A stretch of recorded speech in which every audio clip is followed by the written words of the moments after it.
Hello students, नमस्ते। आप सभी का education by Vishu YouTube channel पे जैसा कि आप सभी देख रहे हैं कि आज हम लोग क्लास 10th की अर्थशास्त्र की सीरीज स्टार्ट करने जा रहे हैं। तो जैसा कि आप सभी जानते हैं कि बिहार बोर्ड में क्लास 10th की जो अर्थशास्त्र की जो पाठ्य पुस्तक है उसमें 7 पाठ है। तो आज हम लोग प्रथम पाठ जो है अर्थव्यवस्था एवं इसके विकास के इतिहास, इसके वस्तुनिष्ठ प्रश्नों को देखने वाले हैं। जब ऑब्जेक्टिव का सीरीज़ खत्म हो जाएगा फिर मैं सब्जेक्टिव का लाऊंगा, तो आप लोग सब्र करें।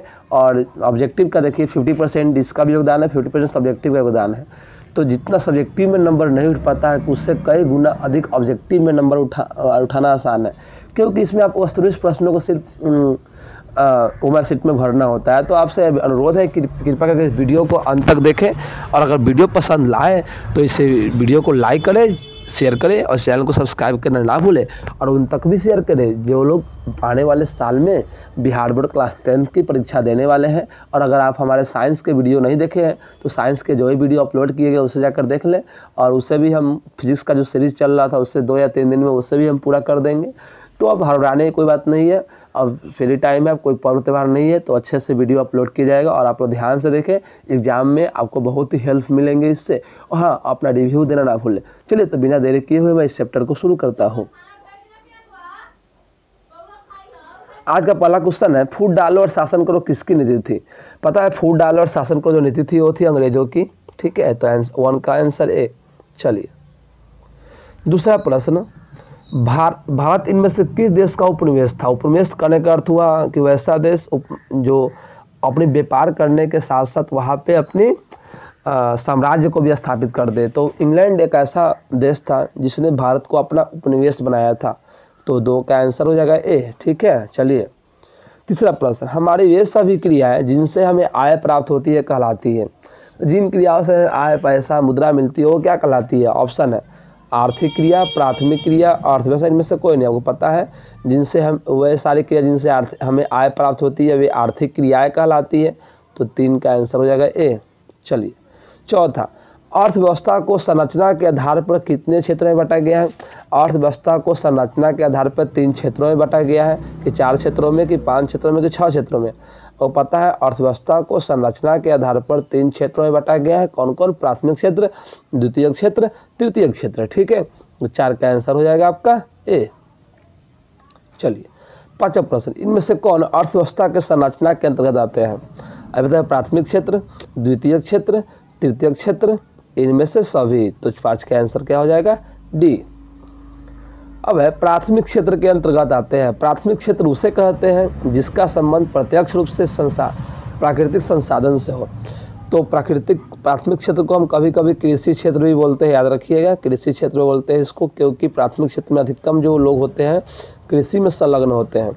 तो प्राथमिक क्षेत्र के अंतर्गत आते हैं क्या क्या? कृषि, खनन, मछली पालन, मुर्गी पालन, इनमें से सभी हो जाएगा डी। 6 का आंसर हो जाएगा डी। ठीक है, चलिए, अगला क्वेश्चन, प्राथमिक क्षेत्र को और किस नाम से जानते हैं? बताओ, प्राथमिक क्षेत्र को हम कृषि क्षेत्र बोलते हैं। तो 7 का आंसर हो जाएगा ए। द्वितीयक क्षेत्र को कहते हैं, द्वितीयक क्षेत्र उसे कहते हैं जो प्राथमिक क्षेत्रों के माध्यम से कच्चे मालों के द्वारा वस्तुओं का उत्पादन करते हैं। तो उत्पादन कहाँ होता है? उद्योग में होता है। तो द्वितीय क्षेत्र को क्या कहेंगे? उद्योग क्षेत्र कहेंगे। ऑप्शन में देखते हैं, ऑप्शन 1 कृषि क्षेत्र, ये तो होगा नहीं। सेवा क्षेत्र, ये भी नहीं होगा। द्वितीय उद्योग क्षेत्र, हाँ, 7 का हो जाएगा सी। द्वितीय क्षेत्र को हम उद्योग क्षेत्र बोलते हैं। ठीक है, तृतीय क्षेत्र को कहते हैं, तृतीय क्षेत्र उसे कहते हैं जो उन वस्तुओं के उत्पादन को हमारे लोगों तक पहुंचाने का काम करता है, सेवाओं के माध्यम से, यातायातों के माध्यम से, संचार के माध्यम से। अर्थात तृतीय क्षेत्र को क्या कहेंगे? हम सेवा क्षेत्र कहेंगे। ठीक है, 8 का हो जाएगा बी। 8 का बी, तृतीय क्षेत्र को हम सेवा क्षेत्र बोलते हैं। अर्थव्यवस्था के कितने प्रकार होते हैं? अर्थव्यवस्था के 3 प्रकार होते हैं, 2, 3, 4, 5। तो कितना आंसर होगा इसका? 3। Answer number B. ठीक है, चलिए, इनमें से कौन अर्थव्यवस्था के प्रकार हैं? आपको पता है अर्थव्यवस्था के 3 प्रकार है। कौन कौन? पूंजीवादी अर्थव्यवस्था, समाजवादी अर्थव्यवस्था, मिश्रित अर्थव्यवस्था, इनमें से सभी। 9 का क्या हो जाएगा? डी, इनमें से सभी। चलिए, अब बात रही कि सर पूंजीवादी क्या होता है। तो पूंजीवादी अर्थव्यवस्था वैसी अर्थव्यवस्था होती है जहाँ पर उत्पादन के साधनों का स्वामित्व किसी निजी व्यक्तियों के हाथ में होता है, निजी कंपनी अर्थात प्राइवेट कंपनी के हाथ में होता है, वो है पूंजीवादी अर्थव्यवस्था। ठीक है, अब बात रही समाजवादी अर्थव्यवस्था क्या होती है। समाजवादी अर्थव्यवस्था उसे कहते हैं जहाँ पर उत्पादन के साधनों का स्वामित्व वहाँ की सरकार के हाथ में होती है, उसे समाजवादी अर्थव्यवस्था कहेंगे। अब बात रही मिश्रित क्या होता है, तो पूंजीवादी अर्थव्यवस्था और समाजवादी अर्थव्यवस्था के मिश्रण को ही हम लोग मिश्रित अर्थव्यवस्था कहते हैं। अर्थात उत्पादन का जो साधन का जो स्वामित्व है वो निजी व्यक्ति के पास भी हो सकता है और गवर्नमेंट के पास भी हो सकता है, तब मिश्रित कहलाएगा। जैसे भारत इसका एक प्रत्यक्ष उदाहरण है। 10 नंबर क्वेश्चन, इनमें से किस देश में पूंजीवादी अर्थव्यवस्था है। अर्थात पूंजीवादी अर्थव्यवस्था कौन कौन देश में है। अमेरिका, जापान, ऑस्ट्रेलिया, सभी। अमेरिका हो गया, जापान हो गया, ऑस्ट्रेलिया हो गया, इन सभी देशों में पूंजीवादी अर्थव्यवस्था है। तो 10 का हो जाएगा डी। बहुत VVI क्वेश्चन है, पूछा गया है। देशों का नाम जरूर याद रखिए, कहाँ पूंजीवादी है, कहाँ समाजवादी है और कहाँ मिश्रित है। इनमें से किन देशों में समाजवादी अर्थव्यवस्था है। चीन और क्यूबा, अर्थात 11 का हो जाएगा सी, दोनों।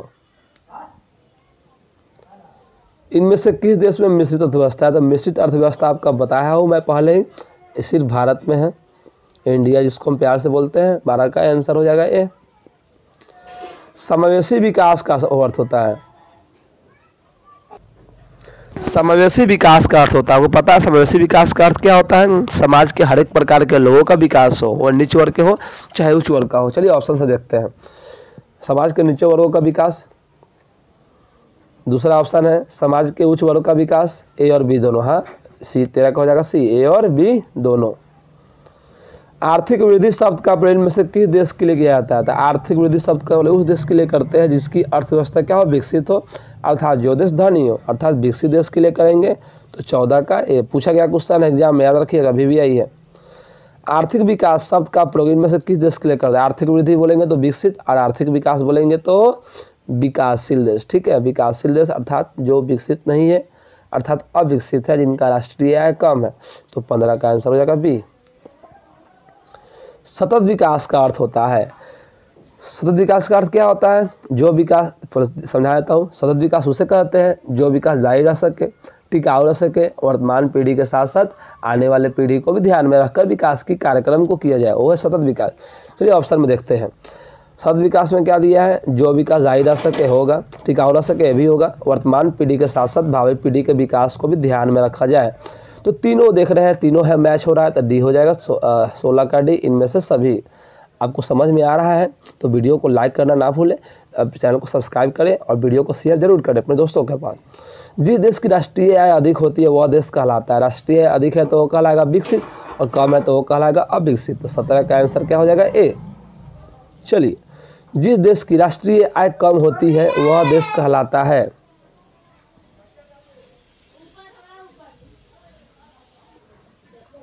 जिस देश की राष्ट्रीय आय कम होती है वह देश कहलाता है। तो जिस देश की राष्ट्रीय आय कम होती है वह देश कहलाता है अविकसित, याद रखिएगा।